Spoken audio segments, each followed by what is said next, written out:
rencontre avec soi-même fait partie des expériences les plus désagréables que l'on puisse éviter. Carl Jung. Avez-vous déjà eu l'impression de faire davantage pour les autres que ce qu'ils font pour vous? Avez-vous remarqué à quel point certaines déceptions semblent disproportionnées, comme si elles touchaient une blessure bien plus ancienne que la situation elle-même? Et pourquoi continuez-vous à attendre de la reconnaissance, de la compréhension ou de la loyauté de la part de personnes qui ont déjà démontré qu'elles ne pouvaient pas vous offrir cela? L'écrivain Fyodor Dostoïevski a écrit « L'homme aime construire et ouvrir des chemins, cela est incontestable. Mais pourquoi aime-t-il aussi passionnément la destruction et le chaos ?» Cette question ne parle pas seulement de l'humanité. Elle évoque quelque chose de plus intime, notre étrange capacité à nourrir des attentes qui nous blessent sans cesse. Il existe un moment silencieux qui arrive à presque tout le monde. Non pas au cours d'une crise, non pas lors d'une grande perte, mais lorsque vous réalisez enfin que vous avez passé des années à entretenir un espoir invisible, l'espoir que quelqu'un viendrait réparer ce qui souffre en vous, peut-être à travers un amour, peut-être à travers une amitié, peut-être à travers le succès, l'approbation ou la reconnaissance, mais la réalité détruit généralement ce rêve lentement. Et lorsque cela se produit, une vérité difficile à supporter émerge. Une grande partie de la souffrance humaine naît de l'attente d'être sauvée. Carl Jung croyait que ce qui demeure inconscient gouverne notre vie sans que nous nous en rendions compte. Et l'une des forces les plus cachées chez de nombreux adultes est précisément cette attente silencieuse d'un sauvetage. Le problème, c'est que personne ne viendra. Et le jour où vous le comprenez n'est pas seulement douloureux. C'est le jour où vos illusions commencent à mourir et où votre conscience commence à naître.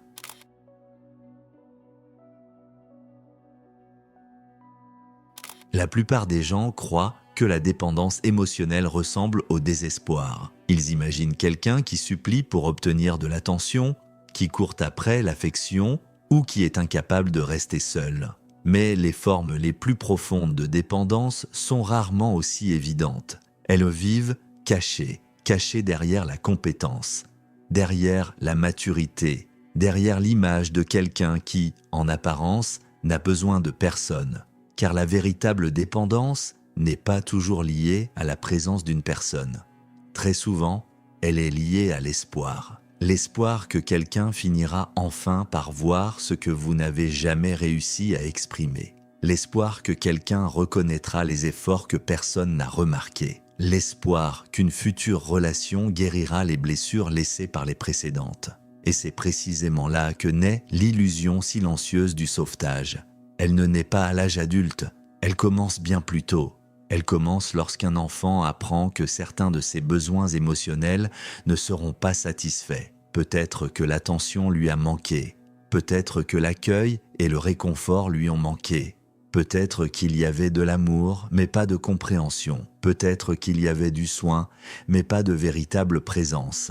L'enfant ne possède pas la maturité nécessaire pour comprendre ses absences. Alors, il en tire une conclusion simple. Un jour, quelqu'un me donnera ce qui m'a manqué. Le problème, c'est que cette promesse invisible traverse les années. L'enfant grandit, le corps change, les responsabilités augmentent, mais l'attente demeure intacte et elle commence à diriger des choix qui semblent pourtant conscients. Vous vous attachez excessivement à certaines personnes. Vous tolérez des situations que vous devriez quitter. Vous restez dans des relations déséquilibrées. Vous investissez votre énergie là où il n'existe aucune réciprocité, non pas parce que vous êtes faible, mais parce que vous continuez à essayer de régler une dette émotionnelle créée des décennies auparavant.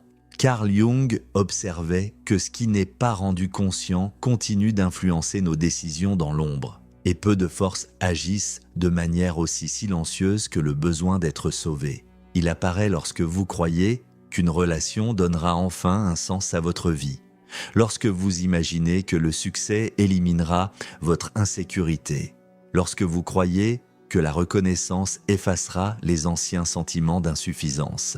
Mais il y a quelque chose de cruel dans cette quête, car aucune personne ne peut vous offrir ce que vous attendez d'elle. Non pas parce qu'elle est mauvaise, Mais parce que cette attente n'a jamais vraiment concerné cette personne, elle concernait une absence ancienne que vous portiez en vous bien avant de la rencontrer. C'est pourquoi tant de réussites procurent un soulagement si bref.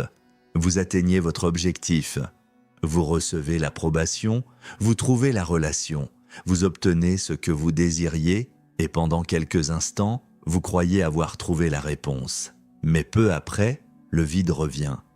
Car le problème n'a jamais été à l'extérieur. C'était l'attente qu'une chose extérieure puisse résoudre un conflit intérieur. C'est à ce moment-là que la réalité commence à briser le fantasme. Tout le monde ne restera pas. Tout le monde ne vous comprendra pas. Tout le monde ne reconnaîtra pas votre valeur. Et plus tôt vous l'accepterez, moins vous gaspillerez d'énergie à essayer de convaincre les autres, de vous offrir ce qu'ils n'ont jamais eu l'intention ou la capacité de donner. Cette prise de conscience est douloureuse parce qu'elle détruit un ancien espoir. Mais elle est aussi libératrice, car pour la première fois, une question différente apparaît. Non plus qui viendra enfin me sauver, mais pourquoi suis-je encore en train d'attendre ? Et cette question marque le début d'une transformation que peu de personnes ont le courage d'affronter. Car lorsque l'espoir d'être sauvé disparaît, vous vous retrouvez seul face à la seule personne qui a toujours été présente tout au long de votre vie, vous-même. Et pour beaucoup, cette rencontre est plus effrayante que n'importe quel abandon.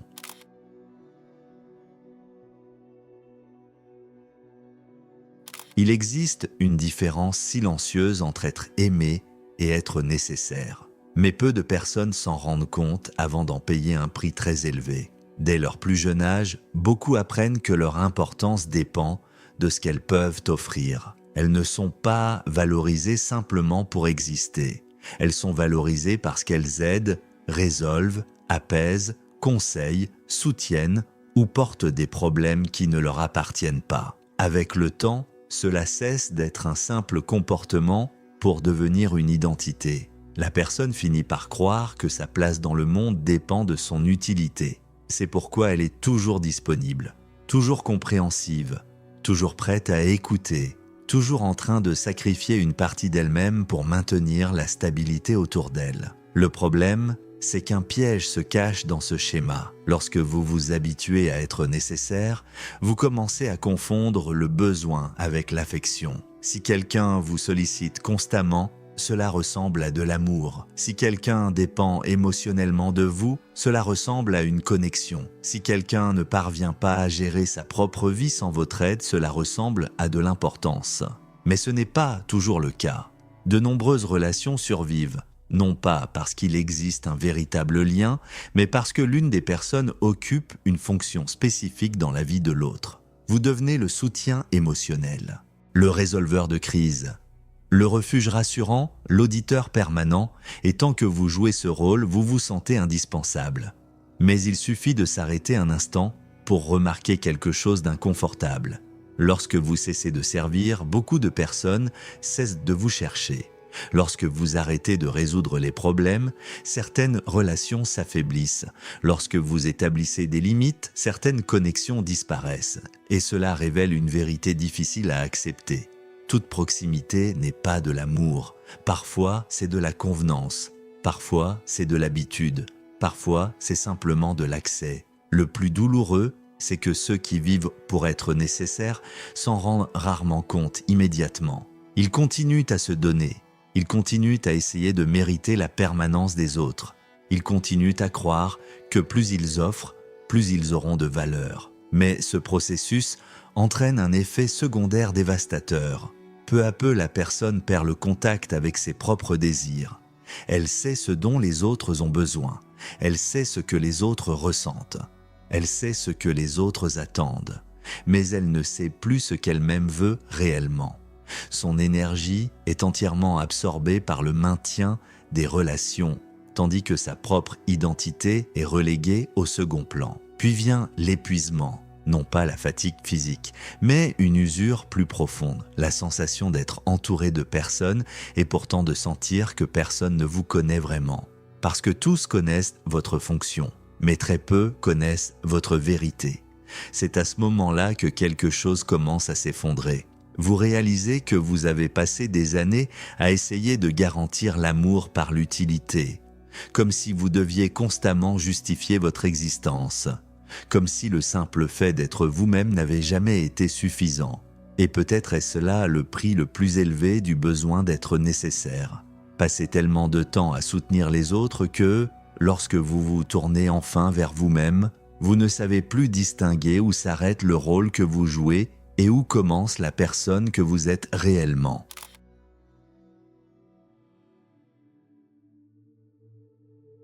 Il arrive un moment où le masque cesse de fonctionner.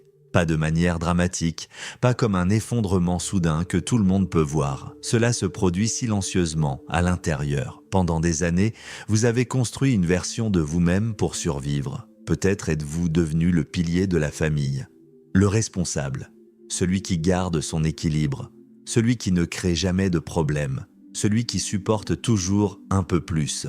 Au début, cela ressemble à de la maturité. Mais avec le temps, cette identité commence à exiger un prix, car toute persona demande à être entretenue. Vous devez continuer à être celui que les autres attendent que vous soyez. Vous devez préserver l'image, vous devez maintenir le personnage. Et plus vous le faites longtemps, plus vous vous éloignez de ce que vous ressentez réellement. Le problème, c'est que personne ne peut vivre indéfiniment coupé de lui-même. Tôt ou tard, des fissures apparaissent. Vous commencez à vous sentir étranger dans votre propre vie. Les réussites perdent leur éclat. Les relations semblent superficielles. Les conversations deviennent fatigantes. Et une sensation difficile à expliquer apparaît. L'impression de vivre une existence qui fonctionne à l'extérieur, mais qui n'a plus de sens à l'intérieur. C'est à ce moment-là que beaucoup de personnes pensent s'être perdues. Mais en réalité, elles sont en train de trouver quelque chose, car ce qui s'effondre n'est pas le véritable soi. C'est l'identité construite pour obtenir l'acceptation des autres. La persona survit tant qu'elle reçoit de la validation. Mais lorsque l'approbation diminue, lorsque les relations changent ou lorsque la vie cesse de récompenser le rôle que vous jouiez, elle commence à s'affaiblir. Et alors surgit une question terrifiante. Qui suis-je sans tout cela? Sans le besoin de plaire, sans l'obligation de répondre aux attentes, sans les rôles que j'ai organisés pour être aimé et accepté. Peu de questions provoquent un tel inconfort, parce qu'elles révèlent quelque chose qui est resté caché pendant des années. Beaucoup de personnes ne se connaissent pas réellement. Elles ne connaissent que les versions qu'elles ont appris à présenter au monde. C'est pourquoi l'effondrement de la persona est souvent confondu avec une crise. En réalité, il s'agit d'une révélation, d'un retrait forcé des couches qui maintenaient certaines illusions debout. Et bien que ce processus soit douloureux, il porte en lui une opportunité rare. Pour la première fois, vous pouvez observer qui existe derrière toutes ces adaptations.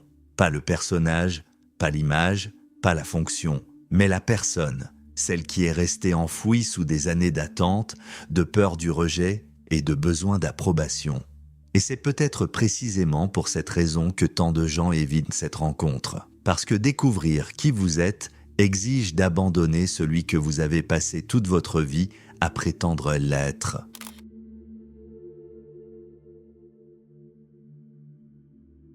Il existe une raison pour laquelle tant de personnes restent de prisonnières des mêmes cycles pendant des années. Ce n'est pas un manque d'intelligence, ce n'est pas un manque d'opportunité, et bien souvent, ce n'est même pas un manque de courage. C'est parce que la liberté psychologique a un prix que peu de gens sont prêts à payer. Pendant longtemps, vous avez cru que votre souffrance provenait de l'absence de quelque chose, de l'absence d'amour, de reconnaissance, de soutien ou de compréhension. Il semblait que la vie ne commencerait vraiment que lorsque vous recevriez enfin ce que vous attendiez.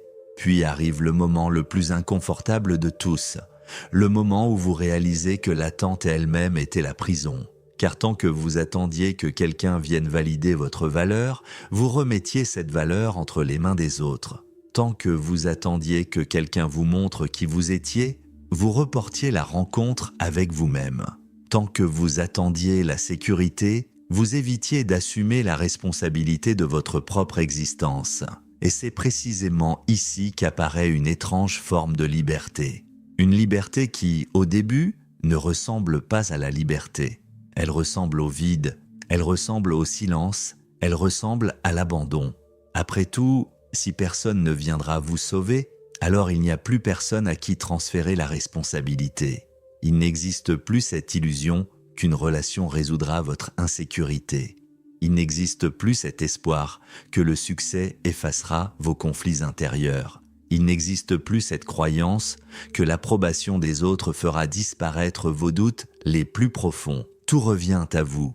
Et cela fait peur. Cela fait peur parce que, pendant des années, vous avez été conditionné à regarder vers l'extérieur, à chercher les réponses à l'extérieur, à chercher votre valeur à l'extérieur, à chercher votre identité à l'extérieur, et maintenant, pour la première fois, vous êtes contraint de regarder à l'intérieur, et peu d'expériences sont aussi inconfortables que celle-là. Car à l'intérieur de vous, il n'y a pas seulement de la force, il y a aussi la peur, le ressentiment, le manque affectif, l'insécurité, tout ce qui était resté caché pendant que vous étiez occupé à devenir la personne que les autres avaient besoin que vous soyez. Mais quelque chose change lorsque vous cessez de fuir cette rencontre. Peu à peu, vous comprenez que vous n'avez plus besoin de négocier votre dignité pour garder des personnes près de vous. Vous n'avez plus besoin de diminuer votre vérité pour éviter le rejet. Vous n'avez plus besoin d'accepter des miettes émotionnelles par peur de la solitude. Car la solitude commence elle aussi à changer de sens. Elle cesse d'apparaître comme une punition. Elle cesse de ressembler à une preuve d'échec. Et elle devient un espace d'observation. Un lieu où vous pouvez entendre des pensées autrefois étouffées par le bruit constant des attentes des autres. C'est à ce stade que de nombreuses relations révèlent leur véritable nature. Certaines se renforcent, d'autres disparaissent. Non pas parce que vous êtes devenu froid, mais parce que vous avez cessé de participer à des dynamiques fondées sur le besoin. Les personnes qui se nourrissaient de votre absence de limites s'éloignent. Les personnes qui dépendaient de votre approbation se sentent dérangées. Les personnes qui aimaient la version pratique et confortable de vous commencent à éprouver de l'étrangeté face à votre transformation. Et cela fait mal.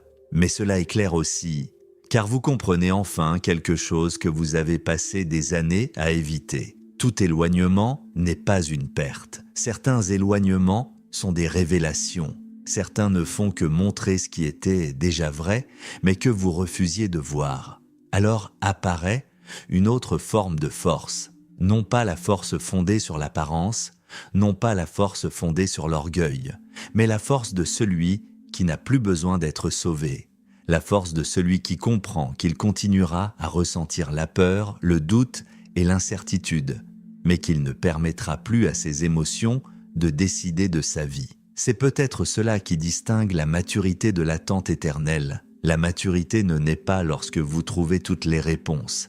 Elle naît lorsque vous cessez de chercher un sauveur. Lorsque vous acceptez que personne ne peut vivre votre vie à votre place, personne ne peut affronter vos ombres à votre place. Personne ne peut construire votre identité à votre place. Et aussi dure que cette vérité puisse paraître, elle contient quelque chose de profondément libérateur.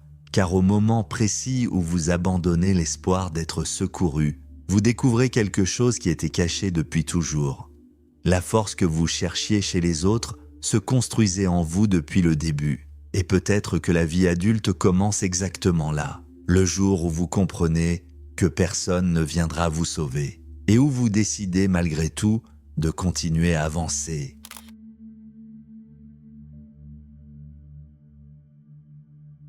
Nous arrivons à la fin de cette réflexion, mais peut-être que l'essentiel ne fait que commencer maintenant. Tout au long de cette vidéo, nous avons vu comment l'espoir silencieux d'être sauvé peut façonner nos choix, nos relations et même la manière dont nous nous percevons nous-mêmes. Nous avons vu que, bien souvent, nous ne souffrons pas seulement à cause de ce qui nous est arrivé, mais aussi à cause des attentes que nous continuons à porter longtemps après que les événements soient en passé. Nous avons exploré l'illusion du sauvetage, le poids psychologique d'une vie construite autour du besoin d'être indispensable, l'effondrement des masques créés pour survivre et, enfin, la liberté troublante qui apparaît lorsque nous acceptons que personne ne viendra faire à notre place ce que nous devons affronter intérieurement. Peut-être que la vérité la plus difficile est celle-ci. La douleur ne disparaît pas parce que quelqu'un arrive. Elle commence à se transformer lorsque vous cessez de la fuir. Et peut-être existe-t-il une question qui mérite de vous accompagner après la fin de cette vidéo. Quelle part de votre vie a été construite autour de l'espoir d'être sauvé? Et qui seriez-vous si vous abandonniez cet espoir aujourd'hui?